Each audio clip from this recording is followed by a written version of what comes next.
네, 안녕하세요. 오늘은 이제 23학년도 리트 언어의 시험 모의고사 기출해설을 한번 해볼게요. 자, 시험 어떠셨나요? 난이도가 조금 있었어요, 여러분. 그래서 기본적으로 우리가 해왔던 것처럼 쉬운 질문들도 있었지만 좀 시간을 많이 뺏는 이런 유형의 지문. 그러니까 정리하면서 확실하게 읽지 않으면 시간이 좀 오래 걸려서 문제가 되는 지문도 있었고, 그다음에 이제 정보를 이제 가지고 추론을 하는 과정에서 뭐 이렇게 생략된 정보가 많은 부분들이 있었어요. 그러니까 그런 거에서 뭔가 과학적으로 접근하기보다는 국어로 이렇게 읽어내서 공식을 뽑아서 그다음에 그거에 역을 적용했으면 좀 쉽게 풀 수 있었는데 뭔가 거기에서 꼬였을 수 있을 만한 이런 지문들도 있던 것 같고요. 과학 지문에서 과학기술 지문 그거 외적으로 그다음에 이제 뭐 철학이나 이런 인문 파트 같은 경우에는 조금 딱 그러니까 크게 보면 이렇게 둘로 나누어지는데 이제 그걸 잘 이해 못했으면 뭔가 조금 헷갈렸을 만한 이런 지문도 있었고, 그다음에 정보량이 상대적으로 너무 많은 지문들도 있었고요. 그래서 조금 이렇게 다양한 종류의 지문들로 구성이 되어졌다라고 생각이 듭니다. 그래서 지금 첫 번째 지문부터 한번 보면 이제 기출 분석을 하실 때 이렇게 보시면 그렇게 글 자체가 정말 어렵다 요렇지는 않을 거예요. 근데 이제 막상 실전에서 문제를 풀었을 때는 약간 난이도가 높다 이렇게 느껴졌을 거라는 생각이 듭니다. 첫 번째 질문부터 한번 볼게요. 자, 첫 번째 질문은 그렇게 어렵지 않았어요. 가장 무난했다 해서 처음 하고 맨 마지막에 베냐민의 질문 그 두 질문이랑 중간에 있는 문학 섞여 있는 그 세 질문 얘가 아마 가장 편리하지 않았나 라고 생각합니다. 자, 판사에게 진솔함이 요구되는가 하는 문제가 논의되고 있다. 자, 지금 배경이 떴는데 그럼 질문이 떴잖아요. 그쵸? 그럼 이 글에서 말하고자 하는 건 판사에게 진솔함이 요구되는가 하는 문제에 대해서 논의를 하겠다는 얘기예요. 진솔함이 뭐예요? 진실되고 솔직한 거죠. 그죠? 자, 현대 민주국가는 판사가 내리는 판결에 강제력을 부여하지만 사법권의 행사에 민주적 통제가 미치도록 판결의 이유를 밝힐 것을 요구한다. 이때 판사는 판결의 핵심적인 근거에 관해 허위나 감춤이 없이 다른 말로 진솔하게 자신이 믿는 바와 판단 과정을 분명히 드러내야 한다. 자, 근데 이에 대해서는 반대론이 있다고 했어요. 그러면 판사에게 진솔함이 요구되는가 했을 때 여기에 대해서 나는 반대다. 진솔함은 요구되지 않아 라고 말하는 반대론이 있다는데, 자, 그럼 얘네는 뭐냐? 법원은 사회적 갈등과 긴장 해소를 임무로 하므로 사형이나 낙태 문제와 같이 수량변화 논란이 큰 사안을 다룰 때는 판사들의 의견이 일치된 것처럼 보이는 편이 바람직하고, 자, 필요하다면 내심, 속마음에서의 근거와 다른 것을 판결 이유로 들거나, 자, 모호하게 핵심을 회피하는 편이 낫다는 견해가 대표적이다. 이런 경우예요. 그럼 반대론의 입장이 뭐예요? 논란이 큰 사안을 다룰 때에는 진솔함보다는 겉으로 이렇게 일치하진 않지만 일치되는 것처럼 보여주고, 그 다음에 내 속마음에서 근거는 이거였지만 그 다른 것을 판결 이유로 들거나 애매하게 이렇게 피해가는 게 더 나을 수 있어 라는 쪽이에요. 그죠? 자, 이런 반대로는 시민들이 진실을 다룰 능력이 부족하다고 전제하고 있어서 자, 민주주의 원리에 반함으로 맞지 않는 거예요. 민주주의의 원리에 반한다. 위반된다는 거죠. 그죠? 자, 동의하기가 어렵다 이랬어요. 그러면 반대론을 인정할 수 없어. 여기엔 동의할 수 없어. 그 이유는 시민들이 진실할 능력이 부족하다는 전제하에 있기 때문에. 근데 이 전제는 민주주의하고 반하는 전제이기 때문에. 자, 다만 조항 별표죠. 그죠? 판사도 거짓말을 선택해야 할 예외 상황이 존재한다는 주장은 검토해 볼 만하다. 그러면 이제는 이 뒤에 판사가 거짓말을 선택해야 할 예외 상황이 존재한다는 이 주장은 우리가 좀 살펴볼 만해. 그럼 이제 예측할 수 있죠. 그 다음에 뭐가 나올 거다? 판사도 거짓말을 해야 할 예외 상황이 존재한다라는 것에 대해 설명을 할 거라는 거. 네. 그래서 지금 첫 번째 문단을 딱 읽었을 때 판사에게 진솔함이 요구되는가? 첫 번째 반대론이 있어. 근데 반대론은 동의하기가 어려워. 이유는 민주주의에 반하기 때문이야. 요렇게요. 그죠? 자, 이제 두 번째 판사도 거짓말을 선택해야 할 예외 상황이 존재한다는 주장은 어떤가? 자, 읽어보면 법과 양심에 따라 재판해야 하는 판사에게 양심이란 곧 법적 양심을 의미하기 때문에 그럼 판사에게 양심은 이꼬르 법적 양심이기 때문에 법과 양심이 충돌할 일은 거의 없어요. 자, 근데 하지만 자, 노예제도가 인정되던 시절에 노예제를 허용하지 않는 주로 탈출한 노예에 대해 소유주가 소유권을 주장하는 것처럼 비교하는 거니까 이런 것처럼 법적 권리와 도덕적 권리가 충돌할 뿐 아니라 그럼 이런 거 어떻게 해요? 법적 권리와 도덕적 권리가 충돌하면서 플러스가 되는 거죠. 법적 결론이 지극히 법적 결론이 정의롭지 못한 결과를 초래하는 상황에서는 사정이 다르다라는 얘기는 뭐예요? 충돌한다. 법과 양심이 충돌한다 이 뜻인 거예요. 이게 뭐예요? 법과 도덕의 딜레마가 발생한다라는 뜻이죠. 자, 이런 사안에서는 어떤 사안? 바로 위에서 말하는 법과 도덕이 충돌하는 이런 사안에서는 법적 권리를 무효로 할 근거를 찾기가 어려워요. 그렇죠? 지금 상황에서는 사실은 노예라는 건 인간이기 때문에 법적 권리를 무효화해야지 민주적인 거고, 그죠? 도덕적인 거란 말이에요. 정의로운 거고. 근데 그러기에 법적 권리를 무효화할 근거를 찾기가 어렵고, 그렇다고 법을 그대로 적용하는 건 도덕적으로 옳지 않다. 딜레마가 있다는 얘기예요. 자, 판사는 도덕적 양심에 반해서 법률을 적용하거나 자, 그러면 도덕적 양심 버리고 그냥 법률 적용해 버릴 수도 있고 아니면 도덕적 양심을 우선해서 법률을 적용을 하지 않을 수 있을 거다. 선택은 뭐야? 두 가지일 거란 얘기예요. 딜레마 상황이니까. 그러니까 법을 선택하느냐, 도덕을 선택하느냐, 둘 중에 하나란 얘기죠. 자, 근데 그러나 전자가 뭐예요? 법률을 적용시켰을 때는 판사의 양심이 부정되고 그 다음에 후자는 뭐예요? 도덕적 양심을 따랐던 건 판사의 직업상의 의무를 위반하게 돼요. 원래 판사라는 직업은 법률에 근거해서 판결을 내려야 되는 거기 때문에 거기에 위반이 된다고? 자, 근데 사표를 쓰는 건 누구에게도 도움이 되지 않으므로 도덕적 권리를 지지하는 판사에게 남은 선택은 그 법적 권리를 자신이 믿는 바와 다르게 법적 권리를 자신이 믿는 것과 다르게 당사자에게 밝히는 것밖에 없다. 자, 다시 말해 이 꼴은 판사는 법적으로 인정되는 권리, 법적 권리임을 부인할 수 없음에도 다른 합법적인 법 해석을 만들어내고는 그러면 법적으로 인정되는 권리라는 걸 부인할 수 없어. 이거 아니야, 법적 권리 아니야 라고 할 수는 없지만 다른 합법적인 법 해석을 만들어내고 그런 법 해석의 결과로 법적 권리가 부정되는 것처럼 판결을 한다는 얘기는 진솔하지 않은 거죠. 그죠? 자, 은밀하게 곤경에서 벗어나는 것이다. 이해되세요? 그러니까 법적 권리를 부인할 수는 없어. 근데 이걸 하자니 내가 좀 양심에 너무 찔리는 거야. 그러면 이제 다른 합법적인 법에서 벗어나지 않는 합법적인 법 해석을 내가 만들어내고 그런 법 해석의 결과로 그러니까 이거는 인권 침해야 이런 식으로 뭐 법적 권리가 부정되는 것처럼 판결하면서 이 상황에서 딜레마 상황에서 벗어날 수 있다라고 얘기를 하는 거예요. 그죠?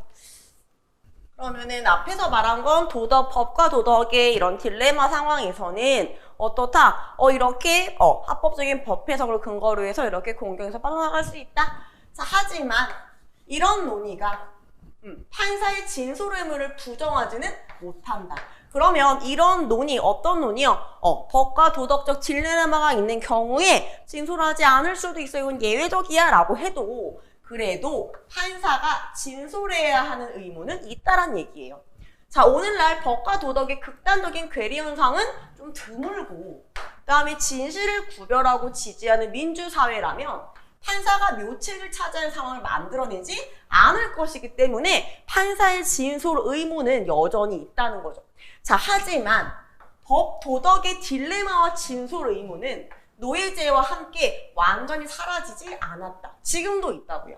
판사가 특정 법률의 도덕적 지향감을 느끼는 일은 현대에도 계속되고 있다.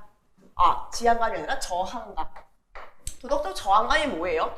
그러니까 특정 법률이 있단 말이에요. 근데 이 법은 내가 봐도 조금 도덕적으로는 좀 문제가 있어. 양심이 좀 찔리는 법들이 있단 말이에요. 그래서 그렇게 특정 법률에 도덕적 저항감을 느끼는 일이 지금도 계속 있다고요. 근데 여기서 판사의 선택은 정의와 민주주의 사법의 정당성이 지속적으로 영향을 미친다. 한마디로 판사의 선택은 정의와 민주주의 사법의 정당성이 영향을 계속 미치기 때문에 얘네는 다 뭐다? 연결되어 있다라는 뜻이에요.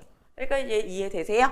자, 진솔함의 중요성은 최근에는 다른 차원에서 제기되고 있다. 그럼 이제는 진솔함의 중요성에 대해 말할 건데 진솔함은 중요해. 근데 요즘엔 다른 차원에서 말해. 자, 먼저 판사의 진솔함은 사법의 정당성을 수호하는 주요한 방책이 된다. 그럼 첫 번째, 사법의 정당성을 수호하는 중요한 방책이 된다. 자, 어떤 판사는 법이 모호하고 선례도 없어서 판단이 매우 어려운 사안에서 그러면 법도 모호하고 선례도 없고 그래서 판단이 매우 어려운 사안에서 창의적인 법 해석을 한 경우에도 그러면 판사가 창의적으로 법 해석을 했는데 이런 경우에도 그런 사정을 뭐 한다는 거예요? 그런 사정을 감춘다. 진솔하지 않은 거네요. 그렇죠? 자, 이때 판사는 자신이 진정으로 믿는 법 해석을 근거로 판결한 것이지만 근데 패소한 당사자를 설득하기 위해 판사들 사이에 상투적, 뻔하게 쓰는 표현들이 있어요. 이런 상투적 표현법을 써서 이렇게 말하는 편이 더 좋다고 생각한대요. 어떻게? 이렇게. 판사는 법을 만들지 않아. 법을 발견하는 거고 법률을 기계적으로 적용할 뿐이야. 더 심각한 것은 판사가 법 외적 사정에 무관심하고 오직 법의 문헌에만 충실한 결과인 듯 판결 이유를 제시하지만 이 얘기예요. 그럼 이 말이 뭐예요? 이꼬르. 이렇게 말하는 건 야, 판사는 법 외적인 사정에는 무관심한 거야. 그래서 오직 법의 문헌에 충실한 결과를 낸 거야 라고 말한다는 거예요. 실제로는 어떤 결과를 도출할 것인지 먼저 선택한 다음에 그럼 실제는 뭐다? 어떤 결과를 도출할 것인지 먼저 선택한 그 다음에 자신이 선호하는 결과를 보장하는 해석론을 개발해 이게 뭔 뜻이에요? 창의적인 법 해석을 적용해서 제시를 하는 경우란 말이에요. 그러니까 미리 정해놓고 그 다음에 거기에 맞는 창의적인 법 해석을 만든 다음에 제시하면서 말만 이렇게 한다는 거죠. 자, 이때도 판사는 당연히 동일한 표현법, 어떤 표현법? 상투적 표현법을 활용한다. 자, 그럼 지금 여기까지 진솔하지 않다는 얘기네요. 그렇죠? 근데 하지만 이렇게 하는 이 방법에는 큰 위험이 도사리고 있다. 판사의 거짓말은 국민을 자율적 판단 능력을 갖춘 시민으로 존중하지 않음을 의미하고 사법적인 판단 과정의 실상이 드러나는 순간 사법의 권위와 정당성은 실추에 떨어질 것이기 때문에 큰 위험이 있다는 얘기예요.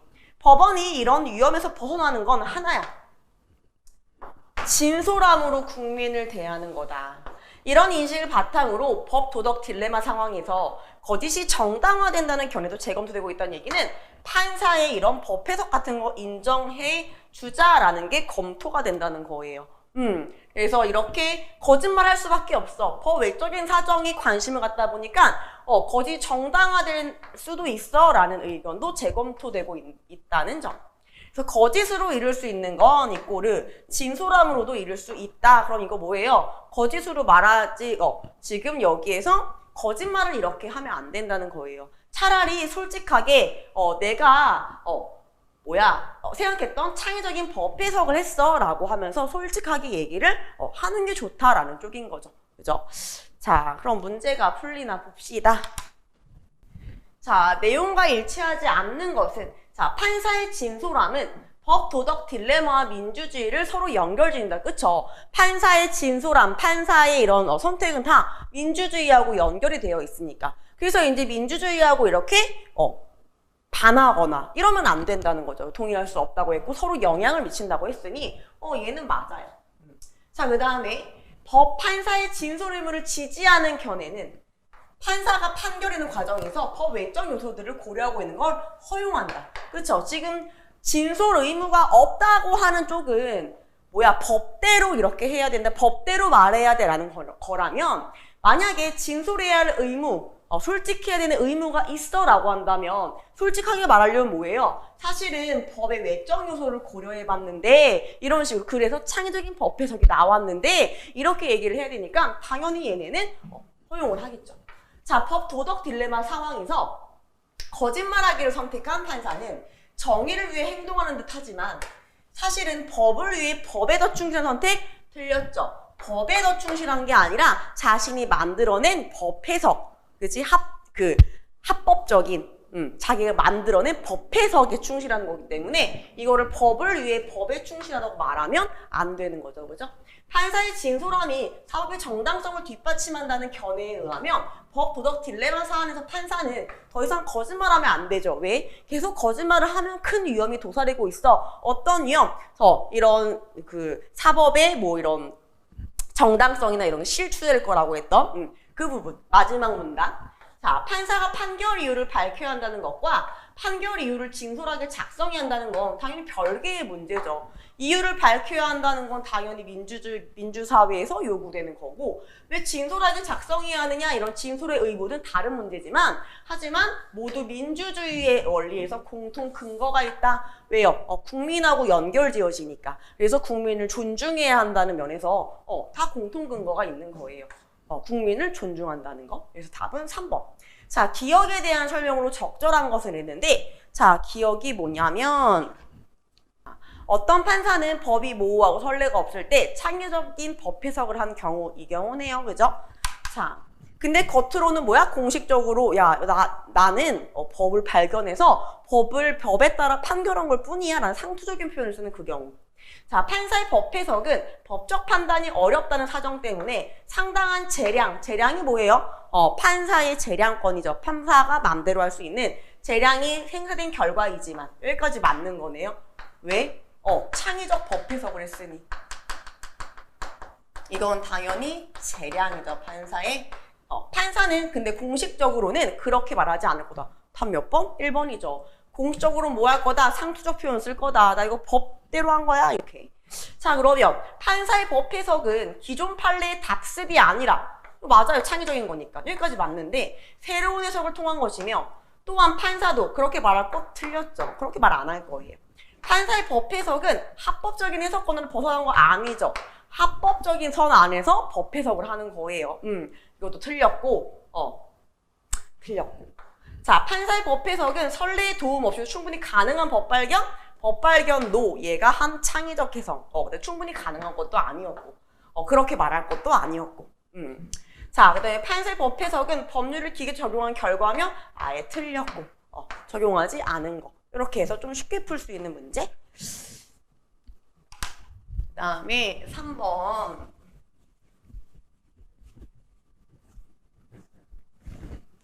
자, 보기의 입장에서 윗글에 대해 추론하고 적절하지 않은 것은 이랬는데 자, 해보면 미국의 사법적 판단 과정을 설명하는 대표적인 이론으로 법형식주의와 법현실주의가 거론된다. 딱 봐도 느낌은 오긴 하는데 법형식주의와 법현실주의. 자, 전자는 법형식주의에 의하면 판사는 중립적 심판사로서 사안의 법을 그대로 적용할 뿐이다.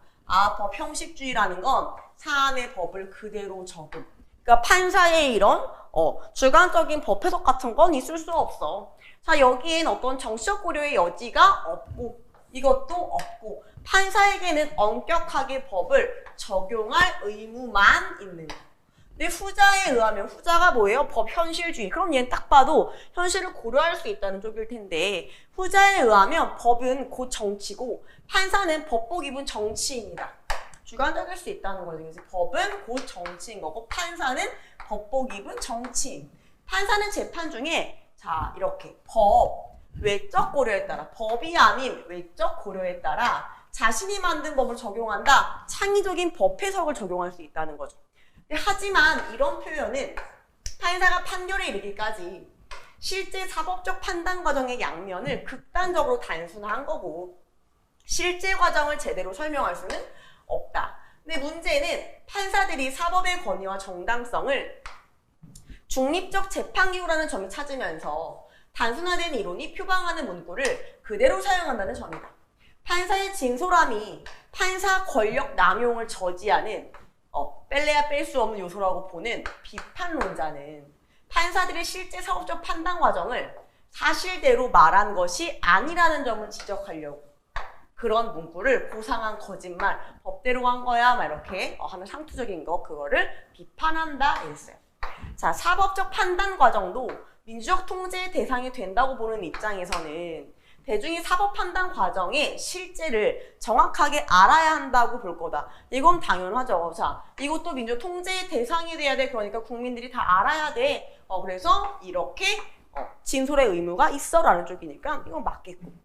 법 현실주의자는 특정 정책 성향이 밝혀진 판사가 특정 사건에서 어떤 판결을 낼지 예상되는 것을 자연스럽게 왜? 얘 같은 경우에는 법은 정치고 법복이고 정치 판사는 정치인이기 때문에 당연히 특정 정치 상황이 있는 판사인데 이렇게 판결하겠구나 라고 예상된다 그러면 당연히 자연스러운 거겠죠. 그죠? 법 형식주의자는 그럼 법을 완전히 지켜야 되는 거. 판사의 기본적 역할이자 임무는 도덕 지배가 아닌 법 지배를 이루는 것이라고 보는 견해를 지지해. 당연하죠. 법의 지배를 이루는 거야. 그래서 도덕적인 게 아니라 법에 따라야 돼. 맞고. 비판론자는 결과를 먼저 선택한 다음 이걸 지지하는 법회로 사용하는 판사가 사용한 표현 문구에 대해 어떤 문구? 먼저 선택했으면서 나는 법에 따라 한 거야. 상투적인 표현. 고상한 거짓말로 비판할 거다. 맞죠? 남는 거 5번. 비판론자는 타당한 결과를 도출했더라도 이를 감추기 위해 거짓 선택하는 걸 법의 왜곡과 법 발전에 정체가 초래되지 않는다는 이유로 수긍? 얘는 뭐예요? 비판하겠죠. 도출했더라도 감추기 거짓말을 하는 건 고상한 거짓말 안 된다고 얘기했기 때문에 수긍할 거다. 여기 맞지 않는다. 그래서 쉽게 풀 수 있는 게 첫 번째 지문이었어요. 여기까지는 괜찮으셨을 것 같아요. 두 번째 지문이 뭐냐? 자,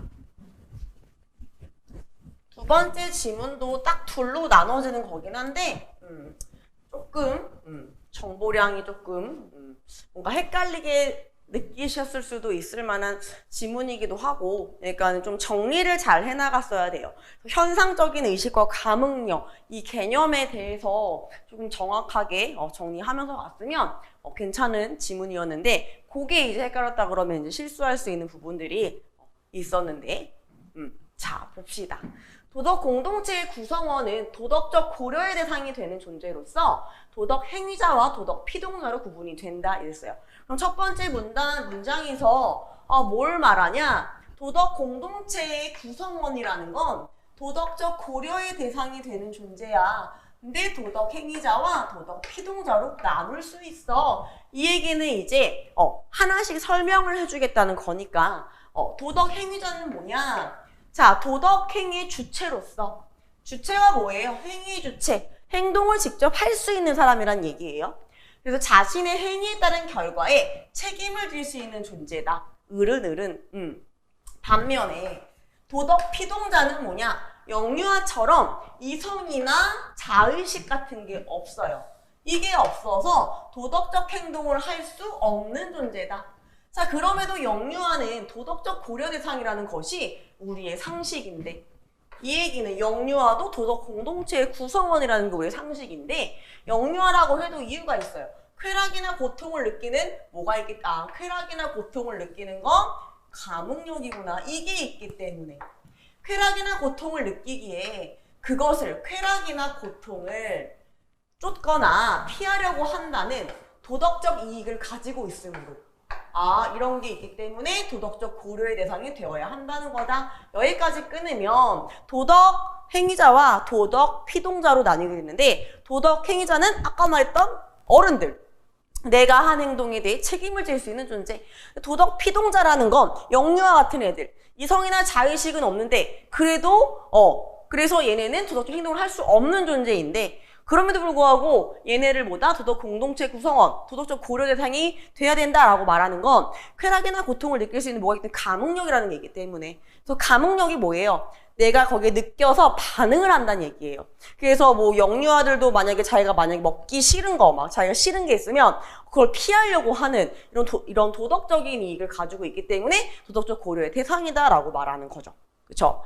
자, 이제 싱어와 커루더스를 비롯한 많은 철학자들은 이러한 이유로 어떤 이유로 이렇게 얘네가 도덕적인 이유를 가지고서 있기 때문에 감흥력이 도덕적 고려 기준으로 삼게 된대요. 그러면 싱어나 커루더스 같은 사람들은 감흥력이 도덕적 고려의 기준이다라는 거예요.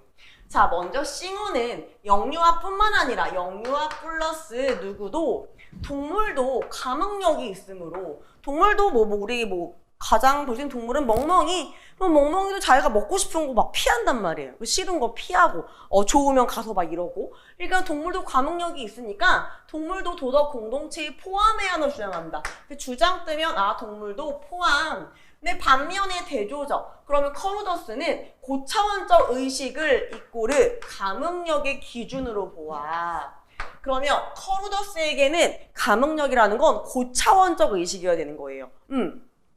그래서 얘는 동물을 도덕 공동체에서 제외, 빼. 근데 이 주장을 따르게 된다면 영유에도 제외. 그럼 얘 같은 경우에는 뭐예요? 영유아랑 동물이랑 둘 다 제외예요. 고차원적인 의식을 가지고 있는 어른 인간만 가능하다라는 거. 자, 영유아는 언젠간 그런 의식이 나타날 것이므로 그럼 그런 의식, 고차원적 의식을 나타나게 되겠지만 어른이 되면 그래서 잠재적 구성원이라고 주장할 수도 있다. 그러나 진짜 문제는 그런 잠재성도 없고 지속적이고 비가역적인, 비가역이라는 건 어떤 힘을 가해갖고 바꿀 수 없는 식물인간의 경우. 지금부터 진짜 문제는 누구의 경우? 식물인간의 경우다. 식물인간은 고차원적 의식은 물론 이것도 없고 감흥력도 없다고 생각이 되는데, 자, 그렇다면 식물인간은 도덕적 공동체에서 제외되어야 하냐? 이게 이제 또 다른 논의점이 되는 거예요. 지금부터는 식물인간이 도덕 공동체에서 제외되어야 하는가? 여기에 대해서 설명을 할 거란 얘기죠. 그죠? 자, 식물인간을 흔히 의식이 없는 상태라고 판단하는 이유는 이렇게 의식이 없는 상태라 판단하는 이유. 그 이유는 식물인간이 어떤 자극에도 반응하지 못한다는 행동주의적 관찰 때문이다. 그러면 이렇게 판단하는 이유는 자극에도 반응이 없는 행동주의적 관찰 때문에. 자, 이런 관찰은, 행동주의적 관찰은 식물인간이 그 자극에 대한 질적 느낌, 이꼬르 현상적 의식을 가지지 않는다고 결론을 내린다. 한마디로 행동주의적 관찰을 했을 때 얘가 만약에 바늘로 콕 찔렀는데 따가워 이런 거 이런 게 이제 관찰되지 않는다 그러면 얘는 현상적 의식을 가지지 않는다고 결론을 내린다는 거예요. 근데 어떤 사람이 현상적인 의식이 없어. 이게 없는 경우 그는 감흥력이 없을 것이다. 당연하죠. 왜? 느낌이 없으니까 따가워 이렇게 감흥력도 없을 거라고요. 그런데 거꾸로 감흥력이 없다고 해서 따가워 라고 말하지 않았다고 해서 꼭 현상적 의식을 가지지 못하는 건 아니다. 얘기는 뭐예요? 느낌은 있지만 따가워 라고 반응하지 않았을 수 있다는 거예요. 자, 즉 이꼬르 현상적 의식과 감흥력의 개념은 일치하지 않는다. 같다 다르다. 꼭 같은 것만은 아니다라는 얘기죠. 외부 자극이 좋고 싫은 적극적인 의미가 없어도, 그럼 여기에서 뭐라고 해놨어도 되냐면 외부 자극이 좋고 싫은 적극적인 의미, 이건 다시 말해 뭐가 되는 거예요? 감흥력이 되는 거예요. 근데 이게 없어도 어떠한 감각 정보가 접수되는 수동적인 질적 느낌이 뭡니까? 현상적 의식. 이거는 가질 수 있기 때문이다. 반면에 감흥력은 수동적인 측면을 넘어서 이걸 조심해야 되는데 수동적인 측면을 뛰어넘었다는 얘기는 이것도 갖고 있다는 얘기예요. 저 감흥력은 수동적인 측면을 뛰어넘어 이거 플러스 그런 정보를 바라거나 피하고 싶다는 능동적 측면을 포함한다. 그럼 여기에서 이 감흥력이라는 애는 수동적 따가워 이렇게 해서 말하는 것도 있고 이래서 피하려는 이런 능동적인 측면, 두 측면이 다 있다는 거예요. 자, 이것은 자신이 어떻게 취급받는지에 신경 쓸 수 있다는 뜻이기 때문에 감흥력을 도덕적 고려의 기준으로 삼는 철학자들, 싱어나 커루더스 같은 사람들은 여기에서 여기가 뭐예요? 자신이 어떻게 취급받는지 신경 쓸 수 있다는 거니까 도덕적 고려를 해야 한다고 생각한다는 거예요. 행동주의적 기준으로 포착되지 않는 마음 상태 같은 건 도덕적 고려 대상으로 여기지 않는다라는 거죠. 그러니까 행동주의적 기준 포착되지 않는 마음 상태 어떤 거? 현상적인 의식 같은 거 뭐 이렇게 겉으로 보이지 않는 거 이런 거는 대상으로 여기지 않아. 여기까지예요. 자, 그러면 넘어가서 자, 그렇다면 그래? 그럼 형상적인 의식이 없고 감흥력이 있을 수 있다고? 그러면 그렇다면 이번엔 감흥력이 없고 현상적 의식만 있는 사람 이런 식물인간은 도덕적 고려 대상이 아닐까? 질문이 떴죠. 자, 도덕적 고려는 어떤 존재가 가지고 있는 도덕적 속성으로 결정되는 게 아니라 1위. 도덕적 행위자가 그 존재와 맺는 구체적 관계에 결정된다는 주장이 있다. 그럼 새로운 주장을 말하려고 하네요. 그래서 도덕적 고려라는 건 어떤 존재가 도덕적 행위자와 맺는 구체적 관계에 결정되는 거야. 자, 다양한 존재들은 일상에서 뭐 하는데 상호작용을 하는데 도덕 공동체 가입의 여부는 그러한 관계에 따라 정해진다는 주장이에요. 자, 그러나 이런 관계론적 접근은 우리와 더 밀접한 관계를 갖는 인종이나 성별을 우선해서 대우하는 차별주의를 옹호할 수 있다는 문제가 있고, 그리고 똑같은 식물인간이 구체적 관계가 있는가 없는가에 따라서 도덕 공동체에 속하기도 하고 속하지 않기도 하는 문제도 생기게 돼요. 그래서 결국 식물인간을 도덕적으로 고려하려면 식물인간에게서 도덕적으로 의미 있는 속성을 찾아야 한다 라는 거죠. 자, 감흥력이 전혀 없이, 그럼 감흥력 1도 없이 오직 현상적 의식의 수동적 측면만을 가진 사람 이꼬르 감흥력 마비자를 한번 상상해 보세요. 자, 그는 현상적 의식은 뭐하지만 가지고 있지만 못에 발을 찔렸을 때 괴로워하거나 비명을 지르지 않는다. 한마디로 능동적으로 대처하지 않아. 뭐가 없다는 얘기예요? 감흥력이 없다는 얘기예요. 자, 그러나 안전한 상황에서 걸을 때와는 다르게 자, 발에 무언가가 발생했다는 정보는 접수할 거다. 한마디로 뭐예요? 수동적인 측면, 현상적 의식은 있을 거다. 이런 상태는 얼핏 도덕적 고려 대상이 되기에는 무언가 부족해 보여. 근데 하지만 감흥력 마비자는 사실상 감흥력이 있는 인간의 일상생활의 모습을 보여준대요. 예를 들어 컴퓨터 자판을 오래 사용한 사람은 어느 자판에 어느 글자가 있는지를 보지 않고도 문서를 작성할 수 있다. 이 사람은 특별한 능동적인 주의력이 필요한 상태는 아니지만 감흥력이 필요한 상태는 아니지만 외부 자극에 대한 정보가 최소한 접수되는 정도의 수동적인 의식적 상태에 있다고 해야 될까? 한마디로 뭐예요? 뭐 엄마가 뭐 밖에서 뭐 하는지 소리 같은 거 들을 수도 있고 이런 식으로 뭐만 있다는 거죠? 현상적 의식은 있다는 거죠.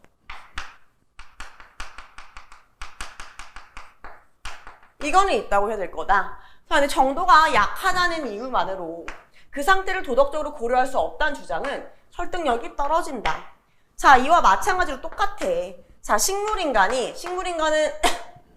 고통은 느끼지 못하지만 여전히 주관적인 의식 상태를 가질 수 있다면 그래서 고통은 느끼지 못하지만 감각은 없지만 그지? 근데 여전히 주관적인 의식 상태를 가질 수 있다면 이는 도덕 공동체에 받아들일 수 있는 여지가 있다는 것을 보여준다 이렇게 얘기한 거예요. 그래서 감흥력이 없고 현상적 의식만 이라도 있다면 여지가 있다라는 걸 보여준대요. 자, 이렇게 읽었을 때 자, 윗글에 대한 적절하지 않은 거 도덕적 행위를 할 수 없는 존재도 들어올 수 있다. 누가 했어요? 영유아가 있죠? 그래서 이거 맞아요. 도덕 피동자는 영유아 같은 애들 능동적인 주의력이 없지만 수동적인 의식상이 있다? 다른 말로 능동적인 주의력이 뭐예요? 감흥력이잖아요. 그 다음에 수동적인 의식 상태가 뭐예요? 현상적 의식이죠. 영유아 뭐예요? 둘 다 있다. 틀렸죠. 답 2번. 영유아도 뭐가 있다? 감흥력을 가지고 있기 때문에 도덕 공동체에 들어갈 수 있다. 라고 봤단 말이에요. 누가? 싱어가. 그죠? 자, 관계론적 접근에서는 동물이 도덕적 고려 대상이 아닐 수도 있다.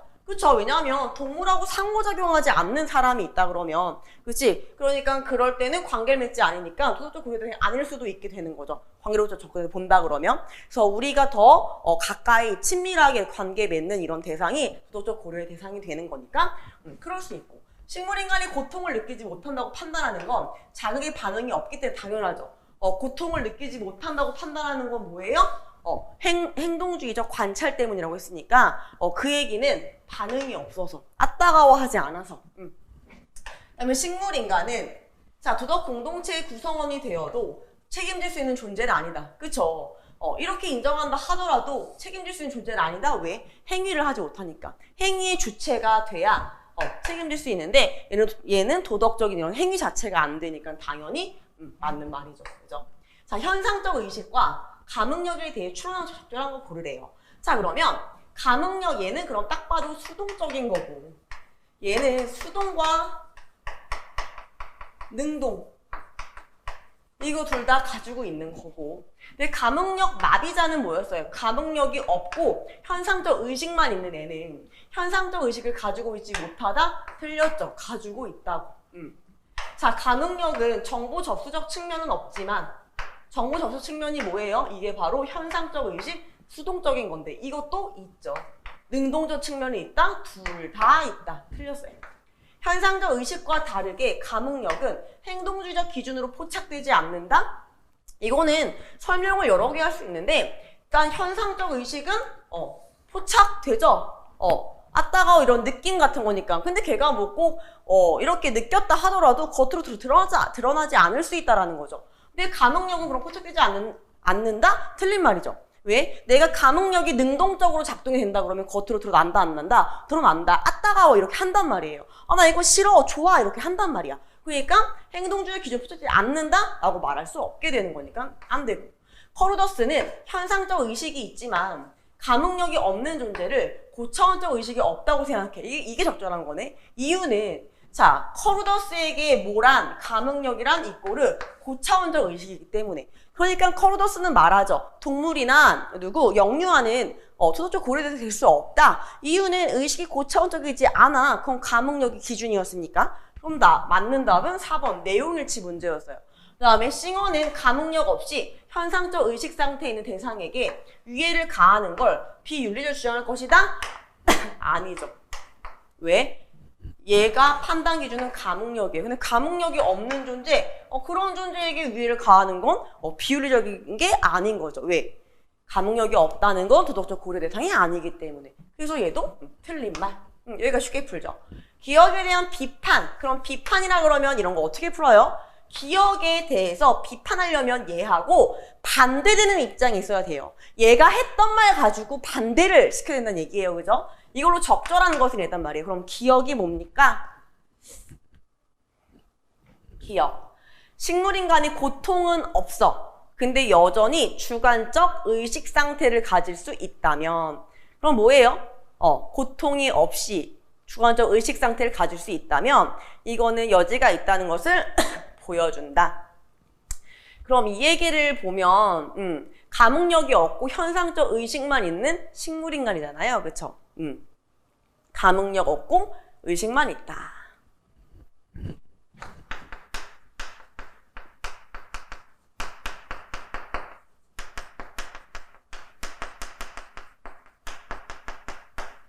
이렇게 있어. 근데 얘네도 도덕 고려 대상 될 수 있다. 공동체에 들어갈 수 있다. 이 얘기인데. 자, 감응력이 있는 현상적 의식을 가진 존재만을 도덕적으로 고려한다 그러면 감응력이 있는 이렇게 고려하면 고통과 쾌락을 덜 느끼는 사람을 차별하게 되지 않을까? 이거는 얘에 대한 비교 될 수 있어요, 없어요? 없어요. 이유는 얘가 지금 말하는 거하고 다르게 가정을 하잖아요. 네가 말한 것처럼 이렇게 한다면 이렇게 되지 않을까? 그러니까 이 앞에 가정은 기억에서 말한 단어로 조합이 돼야 되는 거죠. 근데 감응력이 없다고 했는데 뭘 있다고 얘기를 하는 거야. 안 되는 거고. 도덕 피동자가 책임질 수 있는 도덕적 행동을 할 수 없더라도 도덕 행위자는 피동자에게 도덕 의무를 지켜야 하는 것이 아닐까? 이건 뭔 소리입니까? 도덕 피동자의 식물인간이 아니라 걔는 영유아 쪽이란 말이야. 그러니까는 행동을 할 수 없는데 웬 거기에 대한 도덕적 의무? 이게 갑자기 왜 나오지? 말이 안 되는 거니까 이렇게 없는 단어가 있는 건 빡빡 그어줘야 되는 거죠. 굳이 내가 이걸 막 생각해서 꼬아 생각할 필요가 없다는 얘기예요. 왜? 국어로 읽을 때는 당연히 중요하면 반복이 되어 있을 거고 앞뒤 맥락으로 똑같은 게 많이 나온단 말이에요. 그러니까 비판하려면 예를 들어 친구랑 내가 싸워요. 그럼 친구가 얘기한 것에 대해 네가 지금 이렇게 얘기했는데 그 부분은 이게 문제지 않을까? 이렇게 말한단 말이에요. 그쵸? 그거를 이용하는 거예요. 또 외부 자극에 대한 소수의 의식적 상태는 이게 이거네요. 그죠? 자신이 어떻게 취급받는지 신경 쓰지 않는다는 건데 근데 여기에 도덕적 고려가 할 필요가 있을까? 도덕 공동체에 넣을 필요가 있을까? 답은 딱 봐도 몇 번? 3번일 거예요. 그죠? 근데 확실하지 않다고 쳐봅시다. 식물인간의 도덕적 고려 여부는 식물인간이 누구의 관계 얘기가 아니잖아요. 관계라는 얘기가 안 나왔잖아. 안 되는 거고.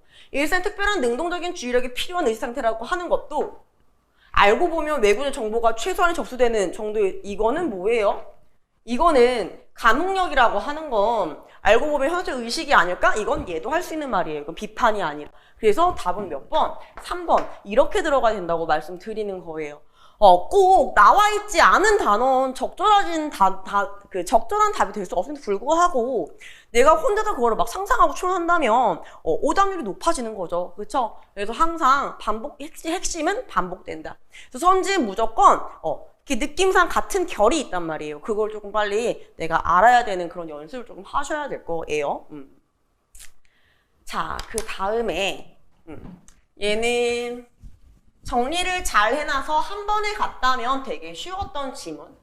근데 내가 정리를 잘 못했네. 그래서 그냥 막 읽었네, 줄글처럼. 이러면 이제 시간이 조금 오래 걸리는. 그렇다고 해서 오답률을 높이는 고난이도는 아니었던 그런 지문이에요. 자, 그럼 볼게요. 세포는 현미경으로 관찰하면 작은 물방울처럼 보이지만, 그럼 이거에 대해 말할 건 아니라는 거야. 세포 내부는 기름 성분으로 이루어진 칸막이에 의해 여러 구획으로 나누어져 있다. 자, 서랍 속에 칸막이가 없으면 물건이 뒤섞여 원하는 것을 찾기 힘들어지듯이 이렇게 비유하면 그냥 쓱 읽고 넘어가면 된단 말이에요. 왜? 이해를 도와주기 위한 거니까. 자, 세포 안에 구획이 없으면 세포 안의 구성물, 강조한 특히 단백질이 마구 섞이게 되어 세포 기능에 이상이 생길 수가 있어요. 그러므로 각각의 단백질은 마지막 문장이에요. 저마다의 기능에 따라. 그럼 단백질마다 기능이 다 다르다는 얘기네요. 기능에 따라 세포 내 소기관이나 세포질이나 세포 외부나 세포막 중 필요한 장소로 수송, 옮겨져 가야 한다. 그럼 이 글은 뭐에 대한 글이에요? 단백질이 각각의 기능에 따라 어디로 옮겨가냐, 거기에서 뭐 하냐, 이런 거 말하려는 글이에요. 그쵸? 자, 세포 외부로 분비된 단백질은 그럼 지금부터 세포 외부로 분비되는 이런 단백질은 세포 외부에 밑줄 쳐놓고 첫 번째 얘는 호르몬처럼 다른 세포에 신호를 전달하는 역할을 하고 얘는 신호 전달 역할. 자, 이번에 세포막에 고정되어 위치하는 단백질은 외부 신호를 안테나처럼 받아들이는 수용체 역할. 그럼 외부 신호를 받아들이는 수용체 역할을 하거나 물질을 세포 내부로 받아들이는 통로 역할을 수행한다. 반면 세포 내 소기관으로 수송되는 단백질, 세포 내 소기관으로 수송되는 애나 아니면 세포질에 존재하는 단백질은 얘네는 각각 세포 내 소기관 또는 세포질에서 수행되는 생화학 반응을 수량변화 빠르게 진행하도록 하는 촉매 역할을 주로 수행한다. 그래서 각각의 뭐가 나왔어요? 단백질의 역할이 나왔어요. 어디에서 분비된 건 무슨 역할을 하고 이런 식으로. 그럼 여기서 역할이구나 하고 촉매 역할, 그다음에 통로 역할, 수용체 역할, 신호 전달 역할 이거 기억하고 이제 넘어가든. 기억하기 어려우면 옆에 이렇게 적어 놓는다거나 뭔가 체크가 들어가 있으면 바로 찾아갈 수 있는데 이렇게. 자, 단백질은 mRNA의 정보에 의해 리보솜에서 합성된다. 그럼 단백질은 어디에? RNA 정보에 의해 리보솜에서 만들어지는구나. 자, 그럼 리보솜이 뭐냐? 세포 내부를 채우고 있는 세포질에 독립적으로 존재하다가 그러면 리보솜은 세포 내부를 채우고 있는 세포질에 독립적으로 존재하다가 누구와 만나서 mRNA와 결합을 하여 단백질 합성이 시작된다 그러면 세포질에 머물면서 계속 단백질 합성을 진행하거나, 그럼 첫 번째, 세포질에 계속 머물면서 진행하는 애가 있고, 두 번째 경우 얘는 세포 내부의 소기관인 이꼬를 소포체로 이동해서 소포체 위에 붙어서 단백질 합성을 계속하는 애가 있고, 자, 리보솜이 이렇게 서로 다른 세포 내 두 장소에서 단백질 합성하는 이유는 합성이 끝난 단백질을 그 기능에 따라 서로 다른 곳으로 보내 수송해야 되기 때문이다. 자, 여기에 바로 힌트가 있어요. 이 지문을 쉽게 푸는. 핵심은 하나예요. 서로 다른 세포 내 두 장소가 대체 어디냐. 그거 정리해야 되죠. 자, 일단 여기에다가 해보면, 자, 리보솜은 두 가지죠. 쉽게 말해 단백질이 형성한 리보솜이 첫 번째가 세포 질의 독립적 존재. 이렇게 해서 RNA에 결합해서 게시가 됐을 때 세포질에 머물러서 합성 진행하는 애가 있는 거고, 그 다음에 두 번째는 얘는 세포질에서 두 번째는 소포체로 이동해서 소포체 위에서 단백질을 합성하는, 이렇게 서로 다른 세포 내 두 장소, 세포질이냐 소포체 위냐 이거에 따라 이제 둘로 나뉜다. 이게 되게 중요한 거였어요. 자, 세포질 독립적으로 존재하는 리보로 완성된 단백질. 자, 세포질에서 독립적으로 존재하는 리보솜에서 완성된 단백질은 묶어야죠. 그럼 지금 1번 단백질은 주로 세포질이나 세포액, 미토콘드리아 같은 세포 내 소기관으로 이동하여 기능을 수행한다. 그러면 얘 같은 경우에는 어디로? 세포질 또는 세포핵이나 미토콘드리아. 얘네가 미토콘드리아와 같은 세포 소기관.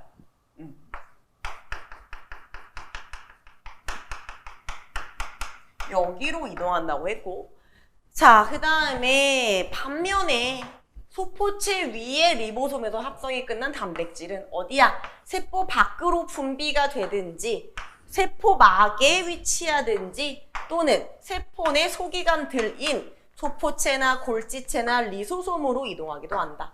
자, 그러면 이거 두 개가 아닌 나머지는 다 소포체 위란 얘기예요. 근데 뭐 소포체 위에서는 뭐다?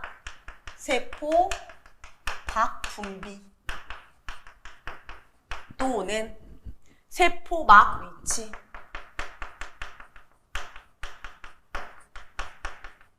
아니면 세포 소기관. 똑같은 세포 소기관인데 얘는 뭐다? 소포체,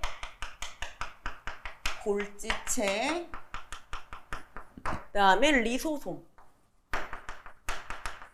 이런 세포 소기관. 여기로 이동을 한다. 이렇게. 자, 소포체, 골지체, 리소솜은 얘네를 따로 빼서 얘기해요. 모두 물리적으로 연결이 되어 있어서 소포체 위에 리보솜에서 만드는 단백질의 이동이 쉽다. 왜? 얘는 다 연결돼 있어서 만들었어? 보내고 왔다 갔다가 쉽다는 얘기예요. 또한 플러스, 자, 세포막에 고정되어 위치하거나 세포막을 뚫고 분비되는 단백질은 소포체와 골지체를 거쳐서 소낭에 쌓여서 세포막 쪽으로 이동을 한다 이랬어요. 저 이거 지금 세 개에 대해 설명을 해준 거예요.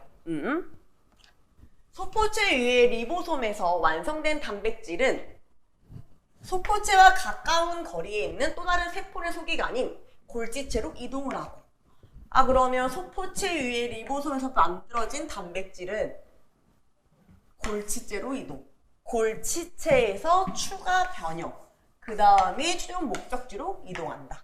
이 단백질 합성 후 추가 변형 과정은 아미노산이 연결되어서 만들어진 단백질에 탄수화물이나 지질 분자를 붙이는 과정으로 아미노산만으로는 이루기 힘든 단백질 독특한 기능을 부여한대요. 자, 일부 소포체에서 기능하는 효소가 있는데 그 예로 얘는 소포체 위에 리보솜에서 단백질 합성을 완료했어. 그 다음에 골지체로 이동해서 추가 변형을 거치고 소포체로 되돌아오는 단백질이 있다. 그래서 소포체에 있는, 소포체에서 기능하는 효소가 이런 과정을 거치네구나. 그래서 제 지금 여기에서 정리하면 이 소포체 위의 단백질, 얘 같은 경우에는 골지체로 이동. 그 다음에 여기에서 추가 변형. 자, 그 다음에 이동. 최종 목적지로 이동. 근데 이때 일부 소포체에서 기능하는 효소.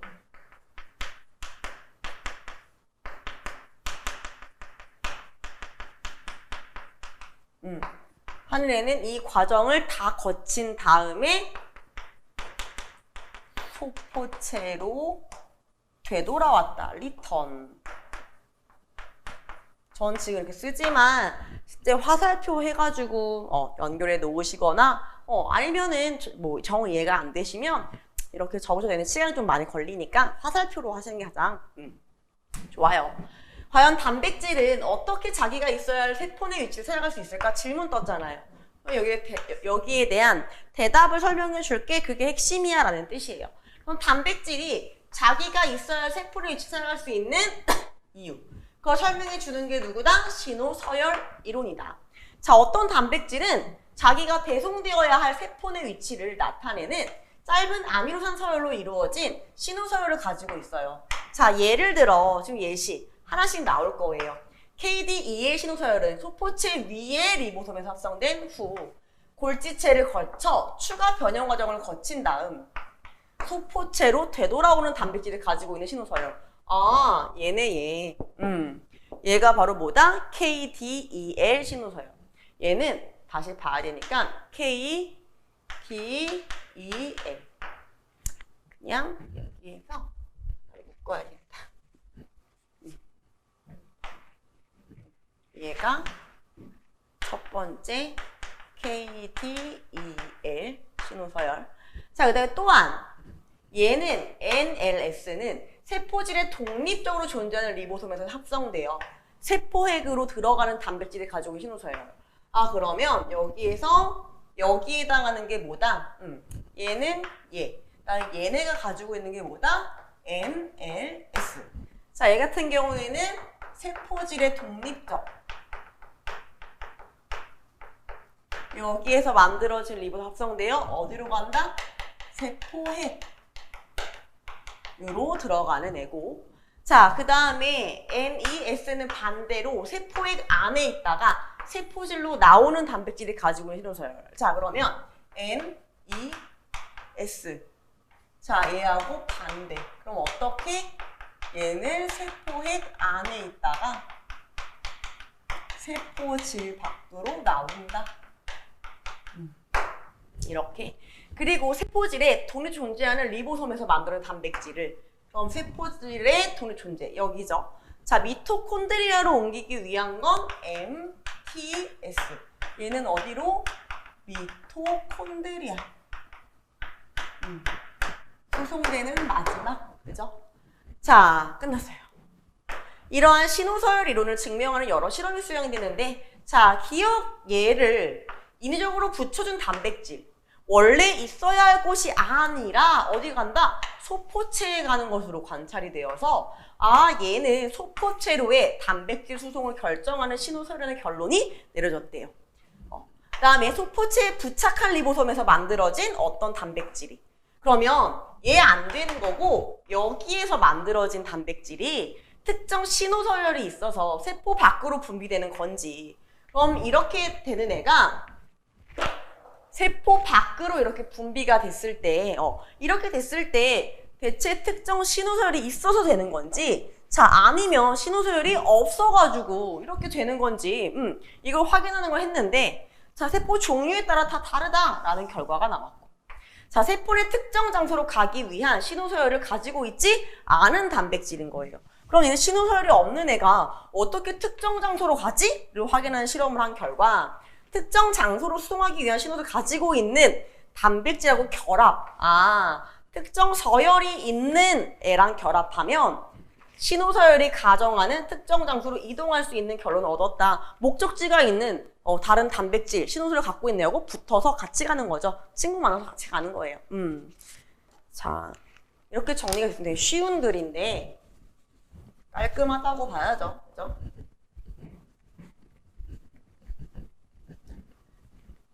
자, 윗글 내용과 일치하지 않는 거예요. 자, 세포막에서 수용체 역할을 하는 단백질은 이랬어요. 소포체 위에 리보솜에서 합성된 것이다 이랬는데 그럼 소포체 위 허락 안 썼단 말이에요. 그죠? 그럼 이제 가봐야지. 수용체 역할을 하는 단백질이 누구냐? 수용체 역할을 한다. 통로 역할, 수용체. 얘가 누구다? 세포막에 고정되어 있지. 그럼 세포막에 위치하는 건 누구다? 소포체. 맞죠? 세포질 안에서 사용되는 단백질은 세포질의 독립적으로 존재하는 리보솜 합성된 것이다. 세포질 안에 있어요.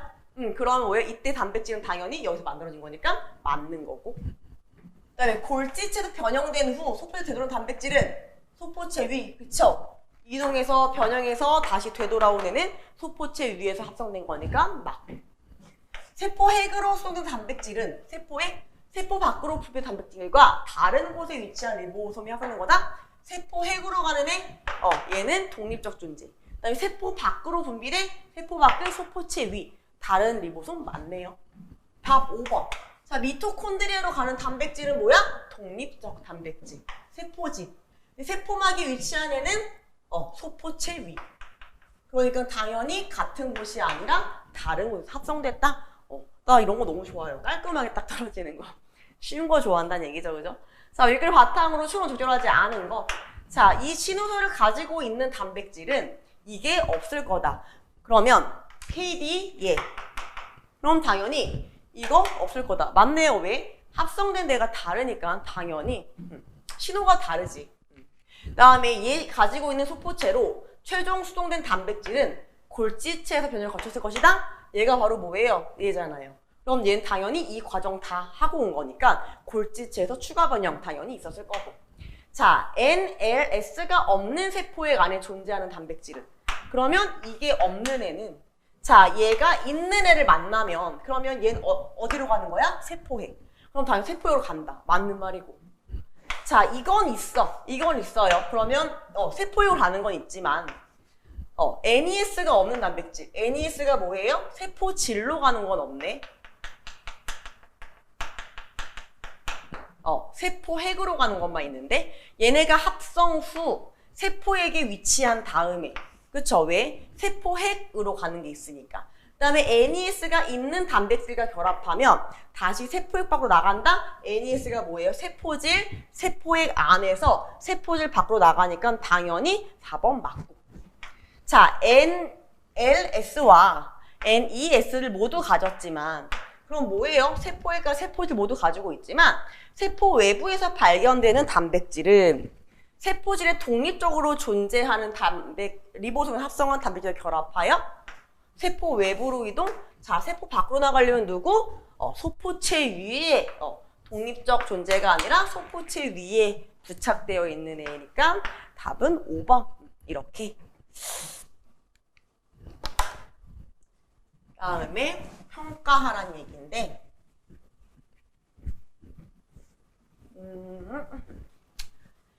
자, KDEL 신호설이 있는 어떤 단백질에 이거를 제거했어요. 근데 소포체로 안 가네? 근데 얘는 뭐다? 소포체로 가게 만드는 애인데 근데 안 가. 그럼 당연히 결론 강화한다. 얘가 확인한 실험이 EA였으니까. 자, 이걸 가진 어떤 단백질에 이걸 제거했어. 그러면 NLS는 뭐가 이제 없어진 거예요? 세포핵으로 갈 수 있는 애. 세포핵으로 못 가게 만들었네요. 근데 세포 밖으로 분해 실험 결과는 이게 결론 강화한다? 그러면 세포핵은 어디예요? 세포핵? 세포핵으로 가는 건 이쪽이죠. 자, 얘 같은 경우에는 뭐다? 세포질 독립적 존재하는 데서 합성된 단백질이에요. 이렇게. 근데 얘를 뺀다고 해서 니은 세포 밖으로 간다? 이건 소포체 위에서 합성된 단백질이죠. 근데 지금 니은은 뭡니까? 소포체 위에서 합성되는 단백질이 있는데, 이 단백질이 세포 밖으로 나갈 때 특정 신호소열이 있어? 없어? 그걸 물어본 거란 말이에요. 그러니까 얘가 아니라고. 그럼 얘는 강화하는 게 아니겠죠. 당연히 안 돼요. 자, 얘가 없는 어떤 단백질이 얘가 있는 단백질과 결합했대요. 그러면 MTS가 뭐야? 미토콘드리아로 가야 되네요. 그지? 미토콘드리아 발견됐어. 그럼 당연히 디귿 강화된다. 맞는 말이죠. 답은 몇 번? 3번. 이렇게 푸는. 여기까지 되게 깔끔한 지문이었어요. 뭔가 헷갈린다거나 이런 거 1도 없는. 정말 우리가 전형적인 국어로 읽어내고 정리만 했다면 빠르게 풀 수 있던 그런 지문. 깔끔한 지문. 자, 이제 10번, 12번 지문 한번 해볼게요. 이거는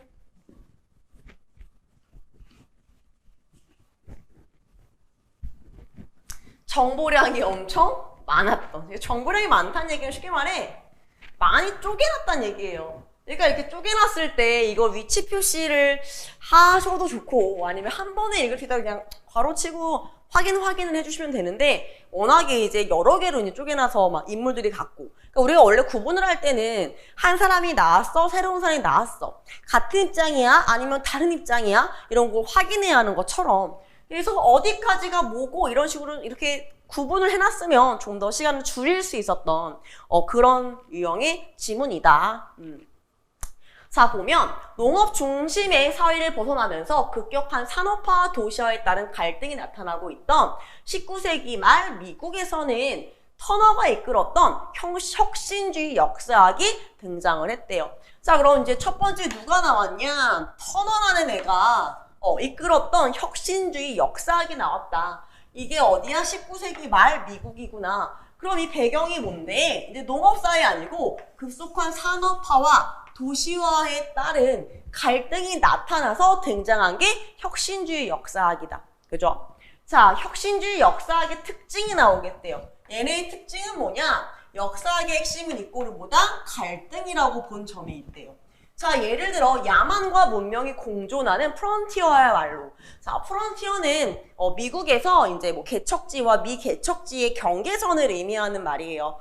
프론티어. 그러니까는 야만과 문명, 미개척지랑 개척지의 그 경계선에 있는 이 경계선이야말로 미국 발전의 근원이라고 주장했다? 그럼 뭐예요? 이런 경계선, 갈등의 이런 대척점이 미국 발전의 근원이라고 주장한 터너는 그럼 얘의 주장. 산업이 발달한 북부와 농업이 지배적인 남부 사이의 갈등을 강조했다. 그럼 여기에 터너는 뭐? 갈등을 강조한 애구나. 혁신주의 역사가 같은 입장이네요. 베커는. 그럼 같은 애잖아. 베커는. 자, 미국 혁명이 과세를 둘러싼 아메리카 식민지와 모국 간의 투쟁인과 동시에 플러스. 그러면 미국 혁명은 세금을 둘러싼 자, 식민지 대 모국 간의 투쟁, 갈등이죠. 자, 이거면서 상층 상인과 지주를 비롯한 보수적이고 봉건적인 식민지 유력자 대 하층 수급적인 노동자 사이에서 벌어진 권력 다툼, 갈등이었다는 사실을 밝혀냄으로써 베커는 뭐다? 이중혁명이다 라고 말했대요. 혁신주의 역사학은 헌법을 금융업자, 상인 등으로 구성된 동산 소유 집단과 채무에 빚에 시달리던 소농 출신의 부동산 소유 집단 사이의 싸움, 갈등에서 갈등, 얘네들이 갈등 빚는데 이 갈등에서 전자가 승리했다는 얘기는 뭐예요? 얘네가 승리를 하면서 만들어진 비민주적인 문서로 파악했다. 한마디로 혁신주의 역사학은 이 헌법에 대해 긍정이다, 부정이다. 오케이, 부정이다. 헌법 싫어한다는 거죠. 왜? 이거는 가진 자의 승리야. 이 얘기예요. 그래서 가진 자의 승리니까 비민주적이야. 그래서 혁신주의 역사학이 40년대까지 미국 역사의 주를 이루었다. 그래서 끝났어요. 그 다음에 2차 세계대전 이후 바뀌었어 이제. 나치 독일의 인권 탄압과 공산주의 팽창에 놀란 보수적 미국인들이 혁신주의 역사학이 비판했던 미국적인 가치. 그럼 이게 뭐냐? 즉 사유재산의 신성시, 개인주의, 경제적 자유주의에 대해 재평가를 하기 시작했다는 얘기는 다시 되돌아본 거니까 이때 소수적 미국인들은 미국적 가치를 재평가했다. 긍정, 부정. 이거 긍정한다는 얘기죠. 그죠? 자, 얘네는 지금 이걸 비판했잖아요. 가진 자들이 승리했던 거야. 이렇게. 그래서 비민주적이야. 근데 이렇게 돼버리니까 보수적인 미국인들이 뭐예요? 아, 미국적 가치를 다시 보기 시작한 거죠. 자, 게다가 플러스 냉전 질서에서 미국의 정체성을 보존하려면 뭐가 필요하다? 국민적 단결이 필요했다.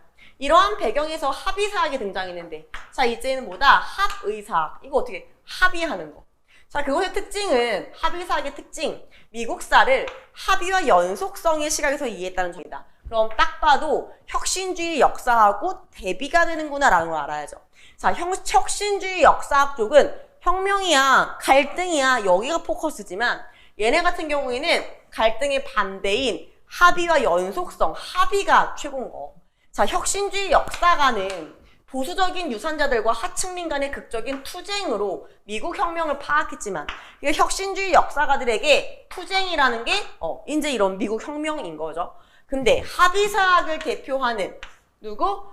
호프스테터는 미국적 가치를 공동 이념으로 삼은 미국인들은 사회적 동질성을 유지하면서 갈등을 극소화했다고 주장. 갈등 있다 없다 최소화, 극대로 최소화했다.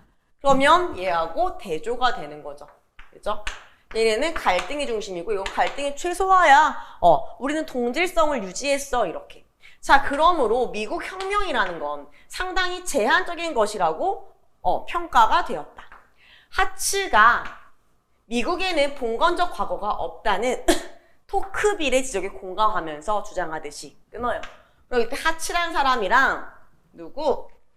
토크빌이라는 사람이랑 같은 입장이구나라는 거 알아야 되고 어떤 입장? 얘네 둘 다 미국에는 봉건적 과거가 없다. 이 얘긴데. 자, 뭔 얘기냐? 이 꼴은 9세기의 봉건적 압제로부터 피한 사람들은 자유롭게 태어난 사람들이기에 자유로운 세계를 만들기 위해 굳이 혁명을 일으킬 필요가 없었기 때문에 그 혁명이란 없다. 혁명에 대해 부정하는 거예요. 비워드와 같은 혁신주의 역사가 얘는 다시 뭐다? 혁신주의. 헌법의 제정을 계급적인 갈등으로 파악했다면 헌법의 제정을 뭐다? 계급적 갈등으로 파악했다면 왜? 얘네는 갈등 좋아하니까. 그죠? 근데 합의사학은 헌법 제정이 중산층의 합의를 통해 이루어졌다는데 보다 많은 주의를 기울였다.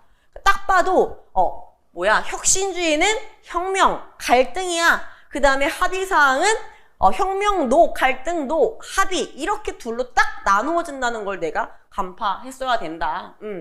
합의사학은 재헌의회에 참가한 대표들의 경제 이해관계가 아니라 그들의 합의를 강조한 셈이다. 자, 부어스틴이라는 애는 미국인의 관대함과 타협의 정신을 프런트에 찾기도 했다? 그러면 이때 부어스틴이 미국인의 관대함이나 타협 정신이 어디 있다? 경계선, 프런티어에서 찾기도 했다. 여기에 있다는 거죠. 그죠? 예를 들어, 아까 쟤 누구야? 터너라는 애가, 갈등의, 미국 발전의 근원은 프런티어에 있어. 여기가 갈등점이거든. 라고 말했던 것처럼. 얘는 프런티어에 뭐가 있다? 합의가 있어. 이렇게 본 거죠. 그죠? 개혁사상에 대해 비판적인 태도를 유지하면서 미국의 자유주의적 전통과 국민적 합의를 강조한 합의사. 그럼 얘는 개혁에 대해서 당연히 비판인 거예요. 혁명 비판, 갈등 비판, 개혁 노. 이런 합의사학은 5, 60년대 주도를 했다라는 거예요. 그럼 여기에서 이제 끊어놓고 사람 이름을 적어놓던 아니면 내가 잘 기억을 해서 빠르게 갈 수 있으면 그냥 찾아가는 방법을 쓰던 그거는 개인차가 있겠죠. 그쵸? 자, 그 다음에 60년대 이제 중반 이후에 미국은 베트남 전쟁과 민권운동으로 대변되는 이념적 격동기를 맞이했대요. 자, 이 같은 현실은 합의사학이 제시했던 미국의 밝은 과거의 모습과 현재의 모습에 대해 회의심을 갖게 했다. 회의심이 뭐예요? 후회와 의심, 현타가 오게 한 거예요. 쉽게. 합의사학이 이제 뭐야? 얘네가 말했던 긍정적인 게 아니잖아? 라고. 자, 그래서 합의사학과는 달리 하지만 혁신주의 역사학과 마찬가지로 있고 비슷한 애가 나오네. 갈등과 빈곤에 갈등의 포커스를 맞춘 애가 누구다? 신좌파 역사. 그럼 얘는 혁신주의 역사학이랑 유사한 입장이구나. 갈등에 주목한다는 점에서. 자, 이러한 움직임을 선도한 역사가로는 외교사가 윌리엄스라는 애가 있대요. 얘는 신좌파 역사학이죠. 합의사학은 정책 결정자들이 19세기 말엽 이후에는 제국주의적 팽창 정책으로 거리를 두었다고 보면서 왜? 얘네는 합의를 말하니까 야, 더 이상 땅 따먹기 안 했어. 야, 더 이상 이렇게 제국주의적인 갈등 같은 거 없었어 라고 말하면서 근데 1898년 식민지를 둘러싼 미국 스페인 전쟁을 거대한 일탈, 너무 큰 일탈이야. 일탈은 우리가 한 번 이렇게 벗어나는 거잖아요. 그거는 크게 한 번만 벗어났던 거야. 대부분은 그렇지 않아 라고 규정했대요. 윌리엄스가 이런 해석을 비판했어요. 그러면 윌리엄스는 아니다. 정치인들이 국내의 분열을 호도, 숨기거나 감추기 위해 또는 자본의 이익을 위해 문호개방이라는 이름으로 해외 팽창 정책을 주도한 거야 라고 주장했대요. 그럼 윌리엄스는 뭐예요? 거대한 일탈? 이거 우연 한 번으로 벗어난 거 아니야. 얘는 일부러 그런 거야. 그죠? 자, 하워드 진과 같은 신좌파 역사가 그러면 윌리엄스나 하워드 진이나 다 뭐다? 신좌파 역사가는 혁신주의 역사학에 동조하면서 같은 입장이구나 또 나오고 역사학을 이데올로기적 요구에 부응해야 하는 학문으로 봤다. 그럼 얘네한테 역사학이란 이데올로기 요구에 부응해야 된다? 정치적이란 뜻이에요. 정치적. 이념에 부응해야 하는 거니까 이념에 따라 바뀌는 학문이란 얘기죠. 하지만 혁신주의 역사학과 다르게 신좌파 역사학은 역사를 물질적인 조건이나 계급 갈등으로 환원시키지는 않았다. 차이점이네요. 그럼 이 얘기는 혁신주의 역사학은 물질적인 조건이나 계급 갈등으로 환원시켰던 애들이죠. 계급 간의 갈등이야. 이런 물질적 돈이 있고 없고야 라고. 근데 신좌파 역사학은 그렇지 않았다고. 자, 미국 혁명과 헌법에 대한 연구에서 다수의 신좌파 역사가들은 유산계급과 무산계급 사이의 갈등 말고도 이거 플러스예요. 이거 말고도 민중의 역사와 권력관계에 주목했다. 흑인들의 민권운동과 소수민족인 아메리카 원주민 여성, 빈민들의 운동을 배경으로 태동했던 신좌파 역사학은 이러한 피지배 집단이 혁명 전쟁과 헌법 제정 과정에서 행한 능동적인 행위를 복원하는데 힘썼던 애들이에요. 피지배 집단의 이런 능동적 행위를 복원하는데 주의를 기울였던 게 차이점이라는 얘기인 거죠. 그죠? 누구하고의? 혁신주의 역사학하고의. 자, 보면 내용 일치하지 않는 거. 자, 19세기 후반 미국은 농업 중심에서 산업화 사회로의 이행이 시행되고 그래서 이제 이런 역사학들이 나오게 되고 혁신주의 역사학이 대두가 된 거니까 첫 번째 주소 맞고 19세기 말 국외로 세력을 확장하려는 미국의 정책은 스페인과의 전쟁을 만들었다? 맞고 제2차 세계대전 직후에 보수 성향의 미국인들은 전통적 가치를 부활시키고자 왜? 되돌아왔으니까. 그죠? 맞고 베트남 전쟁은 미국인들이 경제적 자유주의에 대한 보편적 합의예요? 합의를 이루는 계기? 노. 이것 때문에 뭐예요? 합의에 대해 현타가 왔다.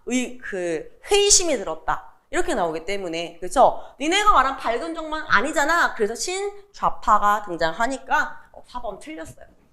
60년대 이후 미국에서는 다양한 이거 당연히 연구가 맨 마지막에 신좌파 역사가들이 연구했던 거 소수 집단. 그죠? 자, 추론한 적절한 고르래요. 터너는 부어스틴과 마찬가지로 그러면 얘 찾아가고 얘를 찾아갔어야죠. 프론티어가 미국 역사 발전에서 긍정적인 역할을 볼 것이다. 답은 1번이죠. 왜? 터너에게 프론티어란 미국 역사 발전의 근원이에요. 갈등의 대척점. 그러면 부어스틴은 뭐냐?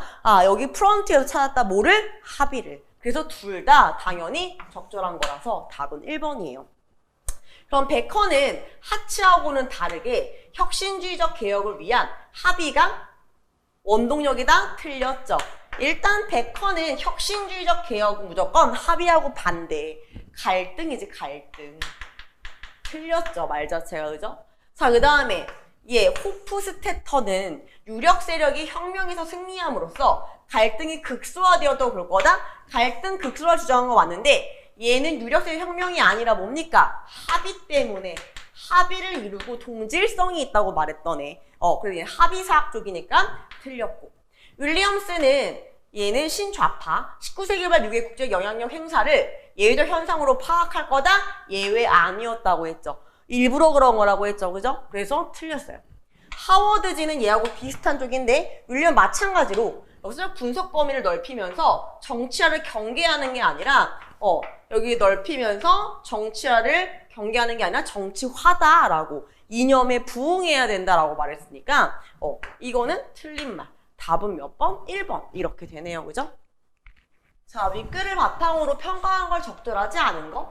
자, 영국이 시행한 인지세법 등에 맞춰 세법이네. 자, 치서연 식민지 대표들이 필라델피아에 모여 제1차 대륙회의를 개최하면서 영국에 대한 조직적 저항이 시작됐대요. 당시 식민지 뉴욕의 정치, 미국 정치가 상층 상인과 지주들과 같은 유력자들이 장악을 하고 있었는데 독립전쟁은 하층 수공업자와 노동자 출신의 급진주의자들이 정치의장으로 들어가도록 문을 열어주었다. 독립전쟁은 81년 뉴욕 요크타운 전투에서 영국군이 패배하면서 막을 내리게 됐고 전쟁 이후의 미국이 어땠냐? 1787년 필라델피아에 모여 헌법 제정을 논의하기에 이르렀다. 당시 가장 중요한 전제가 있었는데 가장 중요한 전제는 강력하지만 동시에 주정부의 권리를 침해하지 않는 연방정부 수립하는 게 가장 중요한 전제였고 필라델피아의 재헌 의회에는 해밀턴, 메디슨 등 연방주의자와 제퍼슨 등의 반연방주의자 간의 대립이 있었고 갈등이 있네요. 현상적으로는 연방주의자들의 승리로 볼만했다 이렇게 되어 있어요. 자, 그러면 혁신주의 역사학자라는 당연히 갈등 쪽이죠. 필라델피아의 재헌의회는 얘네 법 안 좋아하잖아요. 헌법이라는 건 비민주적이야 라는 거니까. 새로운 헌법에 의해 경제적 이익을 받을 수 있는 집단이 지배하고 있었던 사실을 당연하죠. 왜? 이건 가진 자의 승리야. 그래서 비민주적인 문서야라고 말했으니까 당연히 얘는 가진 자의 승리하고 보니까 그걸 덧붙이려고 하겠죠. 합의사학자라면 합의를 좋아해. 그럼 얘네는 1차 대륙회의와 요크타운 전투에 대해 봉건적 체제를 없애자는 시민혁명에서 미국의 가치와 말이 돼요? 안 돼요? 딱 봐도 안 돼요. 왜? 합의사학에서는 혁명 자체는 없다라는 거예요. 미국 가치와 동질성이다라고 보는 거지. 이런 전쟁에 대해서 봉건적 혁명 이런 거 안 좋아한다고 했어요. 그지? 답 2번 틀렸네요.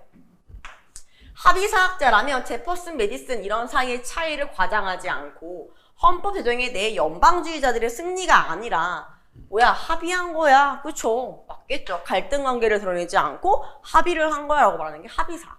신좌파 역사학자라면 독립전쟁 당시 하층민들의 급진주의적 정치에서 여성이 차지한 역할을 새롭게 규명할 필요성? 그치요. 얘네는 소수민족이나 여성 이런 거에 이제 얘네가 어떤 능동적인 행위를 했는지를 주목했던 애들이니까 당연히 얘도 맞고. 혁신주의 역사학자나 신좌파 역사학자라면 독립혁명에서 식민지 뉴욕의 상층 부르주아와 하층 수공업자들의 대립을 주요하게 치고 반대하지 않았겠군. 당연하죠. 이런 대립과 갈등을 반대하지 않는 게 얘네들이니까. 그래서 답은 2번 이렇게 되네요. 그죠?